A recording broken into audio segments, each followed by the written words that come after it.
Buenas tardes. Vamos a comenzar entonces.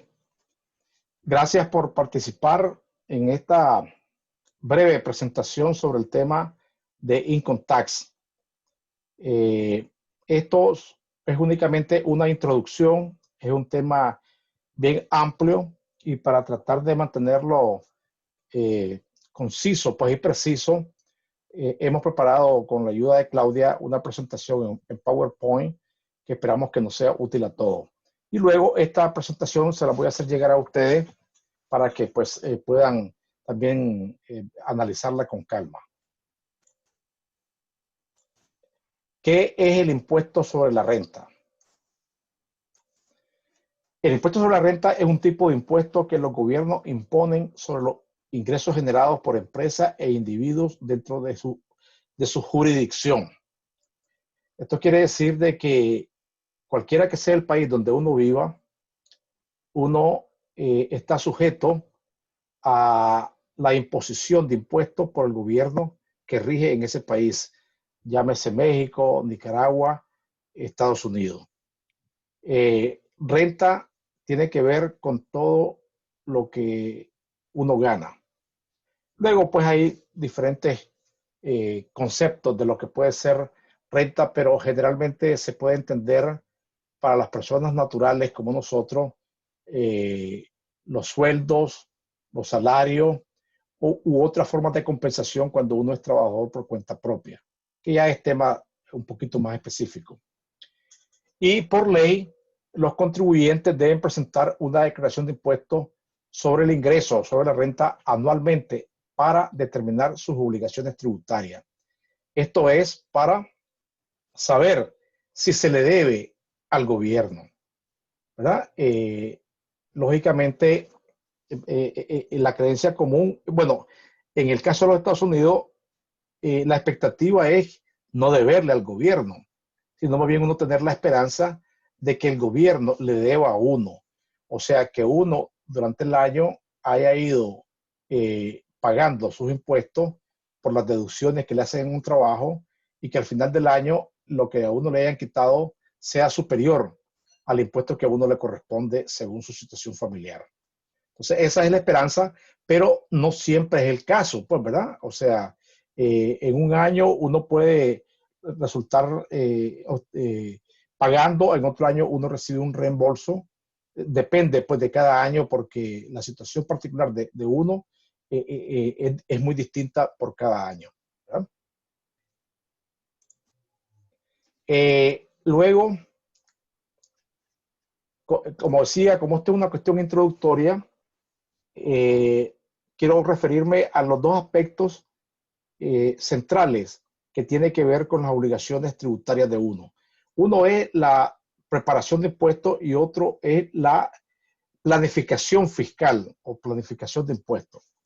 La primera se refiere al hecho de que uno prepare y presente su declaración de impuestos y es algo que uno hace cada año, ¿verdad? Cada año.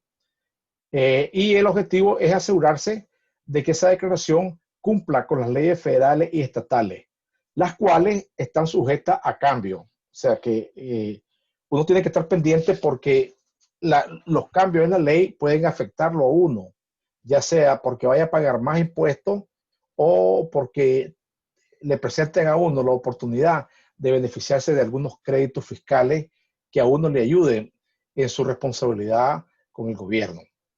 Ese es el tema específico de la preparación. La preparación es todo lo que tiene que ver con el hecho de uno cumplir con su obligación anual. El otro aspecto que tax planning, pues que sería la planificación fiscal, es aquella actividad que le ayuda a uno a optimizar su situación fiscal antes de declarar. Digamos que a mediados de año o durante el curso del año recibes un aumento importante en tu salario o decides tomar un segundo trabajo y entonces anticipas de que tu ingreso va a subir significativamente. Entonces estás preocupado porque ese cambio te puede alterar la expectativa que tenías para ese año en particular o digamos, o al revés, hay una reducción significativa de los ingresos, entonces es esa actividad en la cual la persona se sienta a analizar qué es lo que puede hacer para mejorar su situación antes de que tenga que presentar su declaración. Por ejemplo, si ve que su ingreso va a aumentar significativamente, entonces puede considerar la manera de evitar que ese ingreso sea gravable en el año en que lo está obteniendo. Una forma, sin entrar en tanto detalle, puede ser el diferir cierto ingreso, el hacer uso de algunos planes que la ley permite para colocar cierto dinero para un uso futuro, para la fecha de la jubilación, de forma tal que al hacerlo, el gobierno te da el beneficio de cobrarte menos impuestos, porque estás sacrificando el consumo presente de ese ingreso por una responsabilidad consigo mismo de usarlo en una fecha futura donde anticipas que lo vas a necesitar porque tenés la expectativa de que tu ingreso va a ser menor y tus necesidades van a ser similares a las que tenías cuando estabas trabajando. Entonces, son dos aspectos importantes. Entonces, la preparación de impuestos y la planeación de impuestos.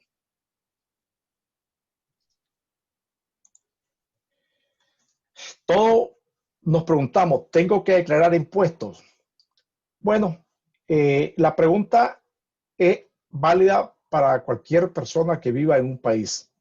Sin embargo, hay situaciones en donde una persona tal vez no tenga la declaración, la obligación de presentar una declaración de impuestos si su ingreso no supera ciertos límites. Pero aún en esos casos que por ley no se tenga una obligación de presentar una declaración de impuestos, puede que sea en su beneficio hacerlo. Un ejemplo, con la pandemia que se dio este año y todo el impacto que tuvo en la economía, con las cuarentenas y todo, el cierre de los negocios y todo, y el hecho de que los condados a todos los niveles del gobierno se tomaron una serie de medidas para evitar que la pandemia tuviera un impacto mayor del que ha tenido. Eso significó que para mucha gente se tuvo que quedar en su casa y para muchas compañías se vieron impactadas y algunas al punto de cerrar sus negocios. Entonces, si el condado, si el estado, si el gobierno federal estaba mandando a su casa a la gente, no quiere decir que la gente iba dejar de tener necesidades, ¿verdad? O sea, el hecho de estar en la casa no significa que no vas a pagar renta o que no vas a comer o que no vas a hacer uso de la energía. Entonces el gobierno se vio obligado a hacer un programa financiero de ayuda a la familia. Entonces, eso significó en lo que se llamó el pago de estímulo, que equivalía a $1,200 por persona, luego $2,400 por pareja y $500 adicionales a niños menores de edad. Entonces, el gobierno, para hacer el cálculo a quién le iba a otorgar ese pago de estímulo, iba a tomar en cuenta las declaraciones del 2018 y el 2019. Ajá, ¿y qué pasó con aquellas personas que no habían hecho una declaración de impuestos en ninguno de esos 2 años? Entonces, el gobierno creó el recurso de que hiciera una declaración de impuestos únicamente con el propósito de ser elegible para el pago de estímulo.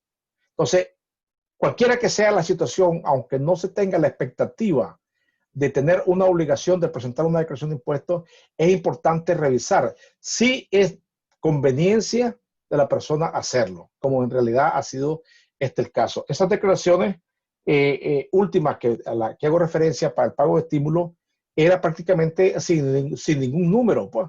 Solamente era como queriendo decir al gobierno, ve, aquí estoy, pues estoy vivo. O yo le hice declaración de impuestos a gente que está fuera de los Estados Unidos, pero que como ciudadanos igualmente eran elegibles, ¿verdad? Por cierto, a quien se lo hice, después el problema está que como cortó sus vínculos con los Estados Unidos, le llegó el cheque pues a la casa de un pariente. Entonces después viene el problema de cambiar ese cheque, pero eso ya es un problema aparte. Pues la tarea mía era ayudarle a esa persona a que el gobierno supiera que él era elegible y que estaba reclamando su derecho a recibir el pago, ¿verdad?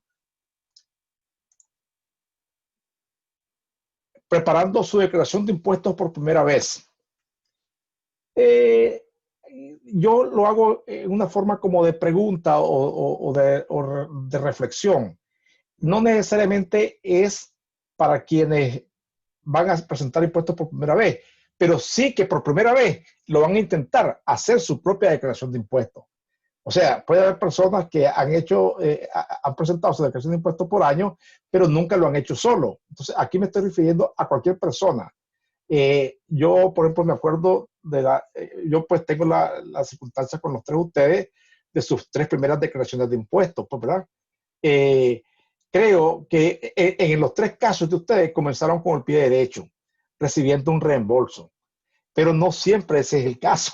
O sea, me he encontrado con muchos casos de jóvenes, ¿verdad? Que por inexperiencia aceptaban que les pagaran con la 1099 en vez de pagarle con la W2. La 1099 es cuando le hacen un pago a alguien sin haberle quitado para los impuestos. Claro, la persona se alegra, pero ignorando que al final de año va a salir pagando porque no se le ha retenido para el pago del seguro social. Entonces, ese no ha sido el caso de ustedes. Siempre sus primeros trabajos siempre fueron con la W2 y hubo un reembolso pues, a favor de ustedes.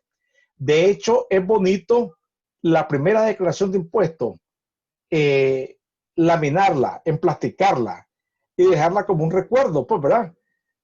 Porque, digamos, ustedes pueden decir el día de mañana que gane $100,000, quiero recordar cuando solamente ganaba 20,000. O sea, tengo el caso, por ejemplo, de un muchacho de los Dreamers, ¿verdad? Y revolviendo una cosa con otra, este muchacho, yo le comencé a hacer sus declaraciones de impuestos cuando él ni siquiera tenía un seguro social, ni siquiera tenía un permiso de trabajo. Entonces, y él le hacía los taxis con el número que se llama un ITIN, que es un número así que da el IRS cuando alguien todavía no es elegible para un seguro social, y no ganaba más de $15,000. 3 años atrás, él se apareció ya con el programa de los Dreamers, fue a la universidad, sacó ingeniería en computación, y entonces me dice, don Raúl, me dice, este año sí ya gané dinero. Me dice, oh, de veras, qué bueno, pues yo me imaginé 40,000. Se me apareció como con $90,000 de haber ganado, ¿verdad? Al siguiente año se apareció con 100,000 y me dijo, y ya le dije a la compañía que si no me suben a 150, me les voy. Eso fue, por supuesto, antes de la pandemia. Ahorita, imagino que tal vez no es el caso, pero lo pongo como un ejemplo de que siempre hay una primera vez. Él tuvo una primera vez que hizo taxi con un ITIN, una primera vez que hizo taxi con su seguro social, y todos de alguna manera tenemos una primera vez donde nos toca hacer impuestos por sí solos, ¿verdad? Entonces, esto no tiene por qué ser complicado, porque puede ayudar para aprender sobre cómo funciona el sistema, ¿verdad? Después, ¿puedo hacer yo mismo mis taxis? Bueno, ahí pongo 4 motivos por lo cual puede ser importante que uno haga sus taxis. Uno, porque uno toma el control de mis finanzas. Eso quiere decir de que aprende a ver cuánto gana y cuánto se lleva a la casa, ¿verdad? Y saber, de cada $10 me llevo 7 o me llevo 6. Y entonces la pregunta es, ¿cómo pudiera llevarme más? ¿Verdad? ¿Y qué pasa si en vez de ganar 10,000 gano 15? ¿Cuánto? Para ir comparando, ¿qué porcentaje uno retiene para sí mismo? ¿Y qué porcentaje va para el pago de impuestos? El otro elemento es para ahorrar tiempo, dinero, ¿verdad? Es una razón importante para que uno también trate de hacer su propio taxi. El tercero es el reto de hacer los impuestos uno mismo, ¿verdad? Lógicamente, la situación de las personas va cambiando y su situación se puede ir volviendo más compleja, de forma tal de que tal vez en un primer momento era una experiencia agradable, pero en otro momento sí hace necesario buscar ayuda, porque la situación de la persona ya se ha vuelto más compleja. O pueden haber situaciones en donde no se esté absolutamente seguro qué camino tomar. Y el cuarto elemento es por el elemento de la autoestima, ¿verdad? De sentirse seguro y confiado de que uno va aprendiendo a navegar el sistema. Igual que cuando uno navega el internet, ¿verdad? Y se siente cómodo cuando uno aprende a buscar información, porque pues de lo contrario ahí hay millones de cosas que leer, pero el reto está en tratar de encontrar la información que es realmente útil, ¿verdad?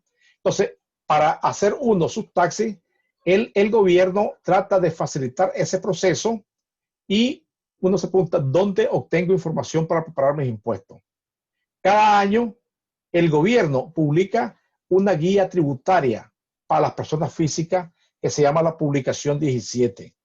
Es una publicación como de 300 páginas, pero digamos, puede parecer como muy complicado, pues 300 páginas, pero en realidad, generalmente uno lo que puede hacer es escanear la información para leer fundamentalmente lo que aplica a la situación de uno, ¿verdad?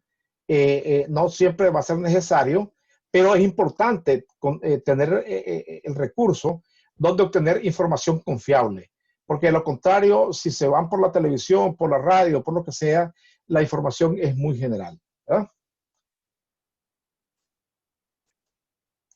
La publicación 17, a la que acabo de hacer referencia, aborda las reglas generales para presentar una declaración federal de impuestos sobre la renta. Fíjense bien, una declaración federal. Insisto en la palabra federal porque dependiendo del estado donde la persona vive, también puede estar sujeta a pagar impuestos al estado. Algunos estados cobran impuestos, otros no. Por ejemplo, en California hay impuesto estatal, en la Florida no hay impuesto estatal, ¿verdad? Y esta publicación explica la ley tributaria para asegurarse que solamente pague el impuesto que debe y no más. La idea es ser justo con cada persona que vive y que trabaja en el país. Y esa publicación es como una guía para la temporada de impuestos. Si alguien va a preparar la declaración de impuestos del 2019, busca la guía correspondiente al 2019. Si es de un año anterior, debe buscar la guía correspondiente a ese año, porque las reglas pueden ir cambiando, ¿verdad? O sea, el Congreso de los Estados Unidos puede ir haciendo cambios que afecten las declaraciones de impuestos y uno tiene que basarse en la guía que corresponda a ese año. Bueno, aquí más o menos pararía y ahora me gustaría escuchar comentarios, ¿verdad? O preguntas.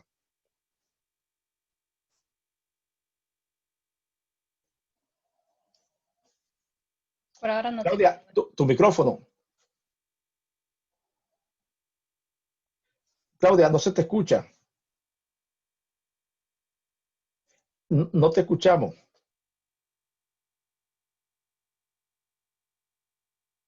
No te escuchamos.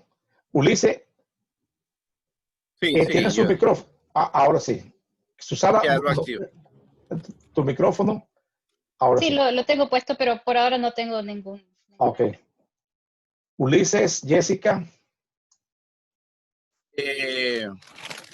Ok, entonces anualmente, cada año, valga la redundancia, hay que tomar en cuenta esas publicaciones porque pueden haber cambios. Eso es Así es. interesante porque al final alguien que lo hizo y dejó de hacerlo, ¿verdad? Un año y lo piensa prepararlo años posteriores, no tomar en cuenta eso puede meterlo a un problema, pues, ¿verdad? Porque al final tal vez se está perdiendo un beneficio o de un cumplimiento de una nueva regla. Es bueno saberlo, porque no, al final no es una clase, no es algo que queda congelado como reglas, sino que hay modificaciones y que se pueden ir dando en el tiempo. El otro comentario o pregunta sería, ¿va variando el impuesto según la escala en que uno tenga salario o ingresos anuales? ¿O siempre permanece, por si algo, pago lo mismo si yo gano 50,000, 100,000, 200,000 al año? Sí, esa es una pregunta muy importante porque tiene que ver con qué sistema tributario hay en el país. De forma general, hay dos sistemas tributarios, uno que se llama progresivo y el otro es regresivo. El progresivo es que cuanto más ganás, más contribuís. Y el regresivo es que ganáis más o ganéis menos, tu contribución es más o menos pareja. Los sistemas regresivos son, por ejemplo, aquellos en donde la principal fuente de ingresos del gobierno es el impuesto sobre ventas. Digamos, en nuestro país o en países como el nuestro, el impuesto sobre la renta no es la fuente principal de ingresos del gobierno, sino que es el impuesto sobre venta. Entonces, lo mismo paga un millonario el 15% por comprar algo que una persona pobre, pues paga el 15%. Entonces, le cobra la misma tasa de impuestos al que gana más y al que gana menos. Entonces, recae el sostenimiento del Estado en la gente más pobre. Mientras que en un sistema progresivo como el que existe en los Estados Unidos, cuanto más se gana, más se contribuye, ¿verdad?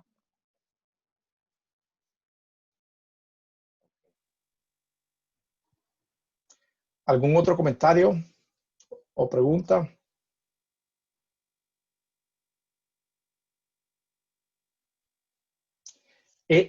No se te escucha, Claudia.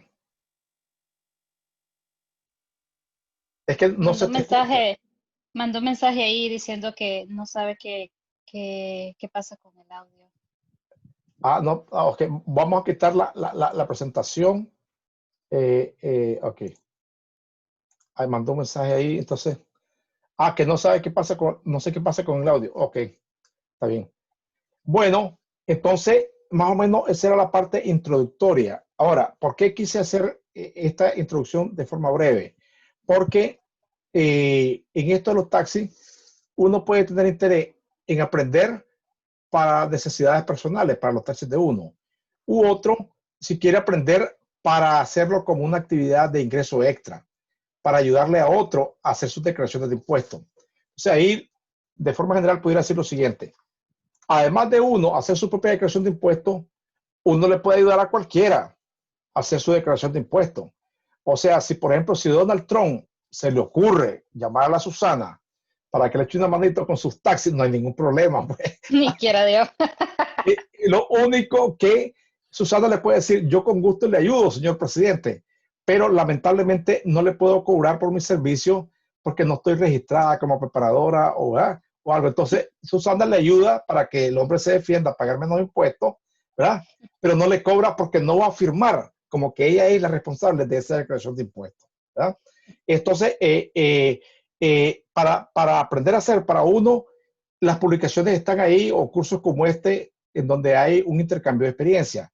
Ya para hacer impuestos para el público, entonces en el caso de California uno debe registrarse, ¿verdad? Registrarse y existe un organismo que se llama el Consejo de Preparadores de Impuestos, en donde uno pasa un curso y se registra con ellos, ¿verdad? Y también paga una fianza de errores y omisiones. Esa fianza es para proteger al público, ¿verdad? De forma tal que si uno comete un error o tiene una omisión importante y le causa un daño a un contribuyente, el contribuyente puede recurrir a esa fianza para ser compensado por el daño, ¿verdad? Entonces, ese al nivel básico. Luego, existe, por ejemplo, se va subiendo en la escala. Después del preparador registrado, está otro nivel que se llama el agente inscrito con el IRS. Ahí, en vez de 40 horas, no, es un examen más serio, son 2 días y un examen de 4 partes, en donde si uno pasa ese examen, uno está autorizado a representar a cualquiera, sea una persona física o una corporación de cualquier tamaño ante cualquier nivel de la IRS. ¿Ya? Es como que dice, uno ya está, goza de la confianza, tanto del público como del IRS, que uno puede representar a cualquiera para discutir un tema de impuestos. Y el otro nivel es lo que se llama un contador público autorizado. En este caso es lo que estudió la Alejandra. ¿Ya? Ella estudió contabilidad, pero además de haber estudiado contabilidad, ella para resultar contadora pública autorizada también tiene que pasar 4 test especiales para obtener su licencia como contadora pública autorizada. ¿Ah? Eso significa que ella puede certificar libros contables de una empresa diciendo que esos libros ella los ha revisado y que son exactos, porque así como dicen los libros, así son las cifras de esa compañía. O también puede haber un abogado que sea especialista en impuestos, ¿verdad? Son los diferentes niveles. Entonces, el nivel nuestro ahorita es de uso personal o, si acaso hay interés, en sacar la licencia, después eso sería el tema de otra presentación. ¿Algo más? ¿Alguna otra pregunta o comentario? Muchas gracias por la presentación. Gracias a Sí. ustedes pues, por participar. Sí. Ahí estamos en contacto, pues cuídense. Pues. Saludos. Nos vemos mañana. Ok. Bye, papá. Adiós. Bye.